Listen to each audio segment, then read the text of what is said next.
국회 의안과 사무실에서 거친 몸싸움이 펼쳐집니다. 패스트트랙에 올릴 법안을 제출하려는 더불어민주당 보좌관을 자유한국당 당직자들이 강제로 끌어낸 겁니다. 이후 한국당은 의안과를 틀어막는 데 총력을 집중했습니다. 국회 경호권 발동에도 꿈쩍하지 않고 팔뚝질로 맞섰고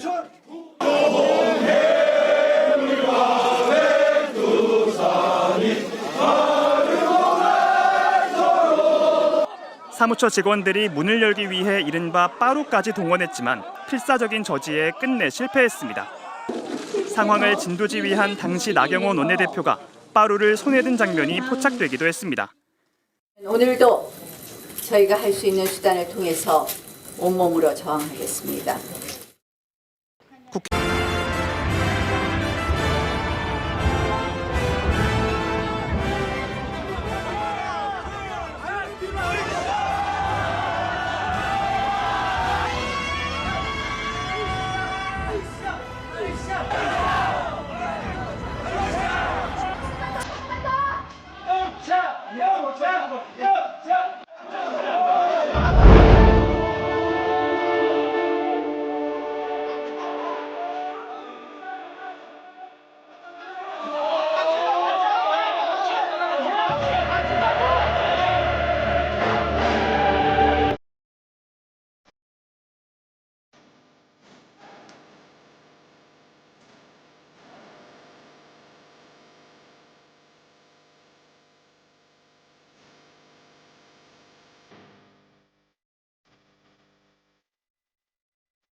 저는 정치인으로서 당으로서 요구할 수 있다고 생각합니다. 다만 나경원 대표님은 당시에 당직도 아니셨고요. 개인 차원에서 저한테 부탁하신 거였잖아요. 그게 개인 차원입니까? 예, 저는 개인 그만 아니 그게 개인 차원입니까? 예. 저는 27명에 제가 제 것만 빼달라 그랬습니까? 한동훈 후보 똑바로 말하세요. 개인 차원이라고요, 제가? 예. 제 거를 빼달라 그랬습니까? 예. 네? 네? 예. 저를 이렇게 모욕하실 수 있습니까? 아니, 제가 27명의 의원들이 기소되었고 우리 거를 공소 취소하려면 야당 의원도 같이 공소 취소를 해야 되니까 그걸 같이 해달라는 이야기 아니었습니까? 제 것만 뺄 수 있습니까? 지금 개인 차원의 부탁이요? 개인 차원의 부탁. 당사자가 법무부 장관에게 사건 내용을 공소 취소에다가 요구하는 건 잘못된 겁니다. 그걸 받아줄 수는 없어요. 자, 그걸 국민들이 보고 그러니까 다른 국민들이 그러면 자기 사건에 대해서 법무부 장관에게 그럴 수 있습니까? 지금 당대표가 되면은 본인이 우리 당 의원들 공소 취소를 요구하겠다고요? 저는요, 전직 원내대표로서 27명을 대표해서 우리 당 의원, 보좌진들을 대표해서 말씀을 드린 말씀을 겁니다. 왜곡하시네요. 그리고 그때 상황이 그게 아니었지 않습니까? 제가 구체적으로 말씀 안 드리지만 그렇지 않았잖아요. 무슨 말씀을 하십니까? 밀실, 개인 차원의 부탁. 아니, 제가 개인 비리입니까, 그게? 저는 이렇게 저를 모욕하는 것, 아니 똑바로 말씀하세요. 예, 똑바로 말씀하세요. 예. 제가 개인 차원의 부탁이라고요? 예. 제가 왜 개인 차원의 부탁을 합니까? 무슨 말씀? 제가 했다는 말을 그대로 옮겨보세요. 지금 그러면 아니 그게 개인 차원의 부탁이라고요? 본인이 당사자인 사건에 대해서 법무부 장관에게 공소 취소를 요구하는 건 안 되는 겁니다. 그걸 받아들일 수는 없는 거예요. 자, 우리 국민들은 지금 화가 나서 열불이 나서 아마 점심밥도 못 드실 거라고 생각을 합니다. 어떻게 이런 사람이 국회 법사위원회 간사로 추천이 됩니까? 예? 나경원 의원 어제 징역 2년 구형 받았는데요. 그것이 문제가 아니라 더 큰 것은 법정에 들어가면서 뭐라 그랬습니까? 정당한 정치행위였다? 일말의 반성이 없어요. 제가 주변의 법조인들한테 물어봤습니다. 일반 시민 같으면 검찰이 몇 년 구형하겠는가? 최소 5년 이상 구형한다고 합니다. 나경원이기 때문에 검찰이 뒤를 봐주고 2년 구형한 겁니다.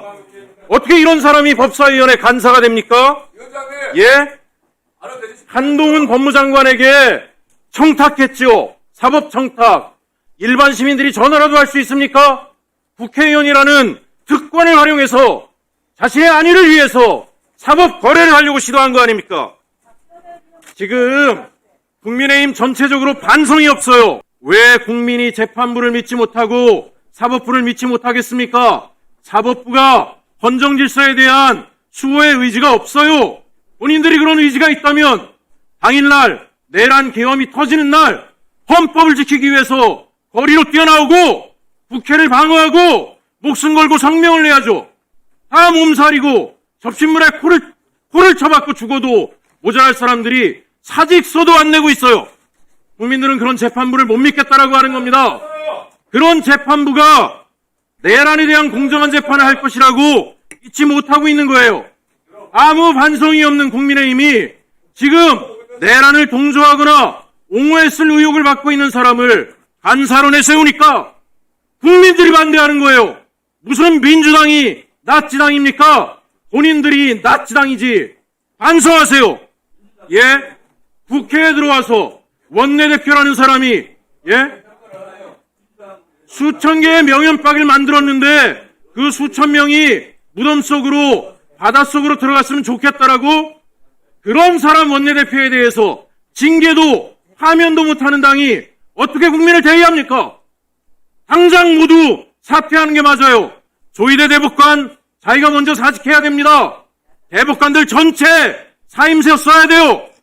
본인들은 우리 여기 의원들은 그래도 4년에 한 번이라도 국민에게 심판이라도 받죠. 한 번 법관이 되면 평생 법관? 그게 말이 됩니까? 왜 재판부를 국민이 못 믿겠어요? 나경원이니까 6년씩이나 재판이 연기되는 겁니다. 그래서 그 재판부를 그 검찰을 못 믿는 겁니다. 그러니까 지금 저는 존경하는 추미애 위원장님 반드시 이 간사 선임안을 철회해 주시고 다시는 이런 인간이 이런 사람이 국민을 대의한다고 국회의원 배지를 달고 간사까지 나오는 일은 절대로 없어야 한다라고 생각합니다. 지금 막 들어온 속보입니다. 6년 넘게 사회적 논란의 중심에 있었던 사건이죠. 이른바 빠루 재판, 2019년 국회 패스트트랙 충돌 사건에 대한 나경원 의원의 1심 선고 결과가 방금 나왔습니다. 네, 핵심부터 바로 말씀드리겠습니다. 네. 결론적으로 나경원 의원은 국회의원직을 유지하게 됐습니다. 아, 결국 의원직은 유지하는군요. 그렇습니다. 검찰은 징역 2년을 구형했지만 법원은 벌금 500만 원을 선고했습니다. 징역 2년에서 벌금 500만 원이요? 네, 현행법상 국회법 위반 혐의로 벌금 500만 원 이상의 형이 확정되면 의원직을 잃게 되는데 아직 1심 판결이고요. 네, 그렇죠. 설령 이 형이 확정된다고 해도 의원직 상실 기준에는 해당하지 않는 액수입니다. 이야, 이건 정말 하늘과 땅 차이인데요. 검찰 구형량과 비교하면 사실상 깃털처럼 가볍다는 비판이 나올 수밖에 없겠네요. 판결 직후에 나경원 의원 측 반응은 어땠습니까? 사실상 승리 선언에 가깝다는 평가가 지배적입니다. 승리 선언이요? 네, 여러 뉴스 보도를 종합해보면 나 의원이 법정을 나오면서 무죄가 나오지 않아 아쉽다 이렇게 말하면서도요. 네. 법원이 명백하게 우리의 정치적 저항에 대한 명분을 인정했다고 밝혔습니다. 정치적 저항의 명분이라? 네, 당시 자신들의 행동이 거대 야당의 일방적인 법안 처리를 막기 위한 최소한의 저항이었다. 이 주장을 법원이 사실상 받아들였다. 이런 취지로 해석한 거죠. 정치적 저항의 명분을 인정받았다. 그런데 뉴스 화면에 잡힌 당시 국회 상황은 그런 정치적 수사로만 보기에는 너무 격렬하지 않았습니까? 맞습니다. 이 판결의 의미를 제대로 이해하려면 말씀하신 것처럼 6년 전 그날로 시간을 좀 되돌려봐야 할 것 같습니다. 도대체 국회에서 무슨 일이 있었길래 빠루라는 어떻게 보면 흉기 이름까지 재판명에 붙게 된 건가요? 2019년 4월로 거슬러 올라가야 합니다. 4월이요? 당시 여당이던 더불어민주당이 고위공직자범죄수사처, 즉 공수처 설치법하고요. 아, 공수처. 네, 그리고 연동형 비례대표제 선거법 개정안을 신속 처리한 건 패스트트랙으로 지정하려고 하면서 모든 갈등이 시작됐습니다. 맞아요. 그때 자유한국당이 이 두 가지 법안을 좌파 독재 악법으로 규정하고 총력 저지에 나섰었죠. 네, 그렇습니다. 당시 뉴스 영상들을 다시 찾아보면 정말 아수라장이라는 표현이 딱 맞거든요. 저도 기억이 나요.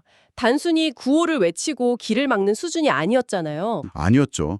의원실 문을 부수려고 하거나 소파 같은 집기를 쌓아서 복도에 바리케이드를 치기도 했고요. 국회 본청이 무슨 점거된 요새처럼 보일 정도였으니까요. 그 과정에서 벌어진 일들이 정말 하나하나가 충격적이었습니다. 법안 접수를 막기 위해서 국회 의안과를 점거하고 네. 법안을 제출하려는 다른 당 보좌관의 팔을 붙잡고 강제로 끌어내는 장면도 있었고요. 아, 이건 정말 민주주의 국가의 의회에서 벌어졌다고 믿기 힘든 장면이었죠. 맞습니다. 그리고 이 모든 사건의 방점을 찍은 것이 바로 그 유명한 빠로 사진입니다. 아, 그 사진. 국회 경위들이 막혀있는 회의장 문을 열려고 쇠지렛대, 즉 빠로를 가져오니까요. 네. 당시 원내대표였던 나경원 의원을 비롯한 자유한국당 의원들이 이걸 빼앗아 들고 대치하는 모습이 언론 카메라에 그대로 포착됐습니다. 그 사진 한 장이 당시에 그 무법천지 상황을 다 보여줬죠. 맞습니다.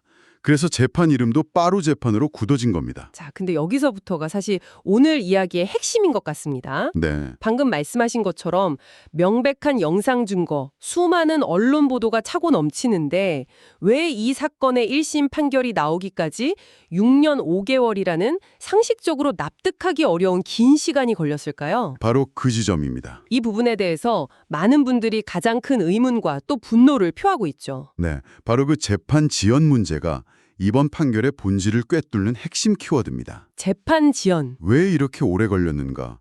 여기에 대해서 여러 언론과 법조계에서 다양한 분석을 내놓고 있습니다.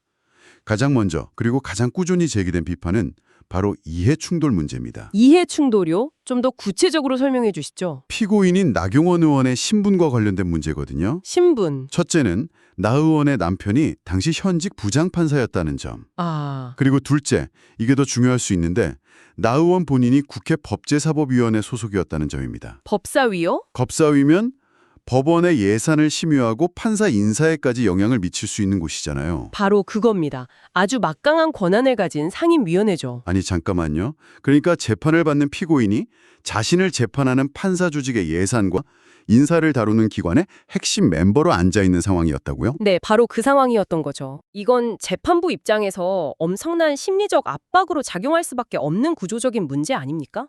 맞습니다. 바로 그 점을 많은 비판 기사들이 지적하고 있습니다. 특정 판사가 직접적인 영향을 받지 않았다 하더라도 사법부 전체가 알아서 눈치를 보는 상황이 연출될 수 있다는 거죠. 아, 봐주기 재판 혹은 시간 끌기 재판의 유혹에 빠지기 쉬운 환경이다. 이런 분석이군요. 네, 실제로 일부 법조계 인사들은 인터뷰에서 기득권층이나 권력층 관련 재판일수록 의도적으로 시간을 끄는 경향이 있다고 지적하기도 합니다. 의도적으로 시간을 끈다뇨? 어떤 효과를 노리는 건가요? 여론의 관심이 식기를 기다리는 겁니다. 아, 관심이 식기를. 네, 사건 초기에는 국민적 공분이 들끓지만 1년, 2년, 5년 이렇게 지나면 사람들의 기억 속에서 사건이 희미해지잖아요. 그렇죠. 그때쯤 솜방망이 처벌을 내리면 사회적 파장이 훨씬 덜할 것이다. 이런 계산이 깔려 있다는 겁니다. 실제로 이번 사건도 6년이 남는 시간이 흐르면서 많은 사람들이 그 결과를 잊고 지냈죠, 사실. 바로 그렇습니다. 아, 바로 그 지점에서 이재명 대통령 관련 재판과의 속도 차이가 계속해서 비교되며 거론되는 거군요. 네, 이 문제가 최근 더 큰 논란이 된 계기죠. 한 시사토론 프로그램을 보니까요. 이재명 대통령 관련 재판의 경우 대법원에서 단 9일 만에 이례적으로 신속하게 결론이 났거든요. 9일이요? 네. 그런데 이 사건은 1심 법원에서만 무려 2341일, 6년 5개월이 걸렸다는 점을 조목조목 비교하더군요. 6년 5개월. 그러면서 사법부의 시계는 사람에 따라 다르게 흐르는가? 라는 아주 본질적인 질문을 던졌습니다. 누구의 재판이냐에 따라 법원의 시간 개념이 고무줄처럼 늘어났다 줄어들었다 하는 비판이군요. 이건 사법부의 공정성에 대한 신뢰를 근본부터 뒤흔드는 문제인데요. 네. 그런 비판이 나오는 배경에는 현재 조희대 대법원장 체제의 사법부에 대한 뿌리 깊은 불신이 자리하고 있습니다. 아, 조희대 대법원장 체제? 네. 특히 정치적으로 민감한 사건에서 사법부가 지나치게 권력의 눈치를 보거나 혹은 특정 정치적 성향을 드러내는 것 아니냐, 이런 우려가 계속 제기되고 있는 상황입니다. 이번 판결 역시 그런 우려를 더욱 증폭시키는 계기가 될 수 있다는 분석이 많겠군요. 그렇습니다. 알겠습니다.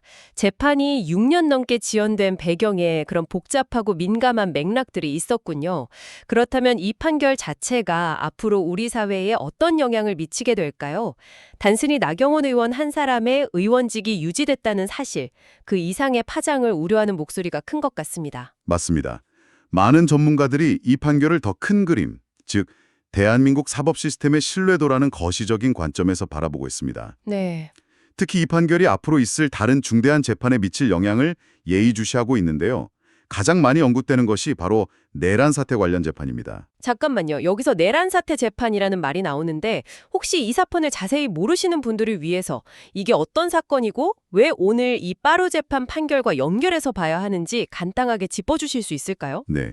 내란 사태 재판이란 지난 대통령 선거 결과에 불복하고 정당한 이유 없이 국가 중요 시설 점거를 시도하는 등 국가의 근간을 흔들려 했던 혐의로 기소된 관련자들에 대한 재판을 말합니다. 네, 사건의 중요성은 뭐 말할 필요도 없겠죠. 그런데 바로 이 빠루 재판이 그 내란 재판의 바로미터가 될 수 있다는 우려가 나오는 겁니다. 바로미터요? 어떤 의미에서죠?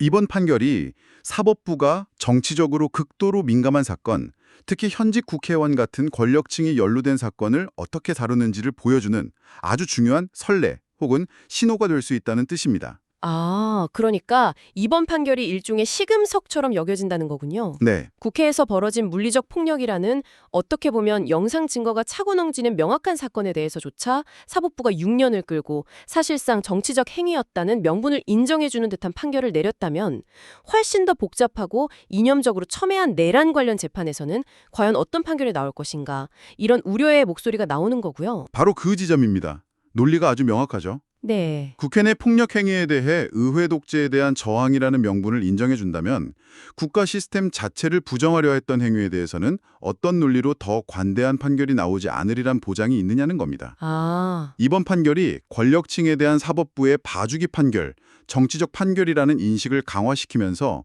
향후 있을 더 중요한 재판 역시 공정하게 진행되기 어려울 것이라는 사회 전반의 불안감으로 이어지고 있는 상황입니다. 결국 사법부가 스스로 법 앞에 평등이라는 대원칙을 허물고 있다는 비판을 피하기 어렵게 됐군요. 그렇습니다. 많은 법조계 전문가나 언론 사설에서 공통적으로 우려하는 것이 바로 이 사법 신뢰의 문제입니다. 신뢰의 문제. 네. 유전무죄, 무전유죄라는 낡은 구호가 있지 않습니다? 네. 이게 이제 유권무죄, 무권유죄, 즉 권력이 있으면 죄가 없고 권력이 없으면 죄가 있다는 새로운 형태로 변주되어 나타나는 것 아니냐는 자조 섞인 목소리까지 나옵니다. 법의 마지막 보루여야 할 사법부가 스스로 그 신뢰를 깎아먹고 있다는 것만큼 심각한 문제는 없겠죠. 없습니다. 오늘은 방금 나온 나경원 의원의 빠루 재판 1심 선고 결과에서 시작해서 6년 전 사건의 재구성, 그리고 재판이 왜 이렇게까지 지연됐는지에 대한 배경, 나아가 이 판결이 우리 사회 전체에 던지는 묵직한 의미까지 깊이 있게 짚어봤습니다. 마지막으로 우리가 함께 생각해 볼 질문을 하나 던져드리고 싶습니다. 네, 말씀해 주시죠. 나 의원 측은 자신들의 행위가 정치적 저항이었다고 주장하고 오늘 법원도 어느 정도 그 명분을 인정한 셈인데요. 그렇죠. 그렇다면 민주주의 사회에서 용납될 수 있는 합법적인 정치적 저항과 명백한 불법 폭력의 경계는 과연 어딜까요? 그리고 그 경계선을 긋는 역할을 해야 할 사법부가 사건의 당사자가 누구냐에 따라 다른 잣대를 적용한다는 강한 의심을 받는다면 우리는 그 판단을 어떻게 받아들여야 할까요? 정말 쉽지 않은 질문이네요. 네. 오늘 나온 판결이 우리 모두에게 던지는 정말 쉽지 않은 질문이 아닐까 싶습니다.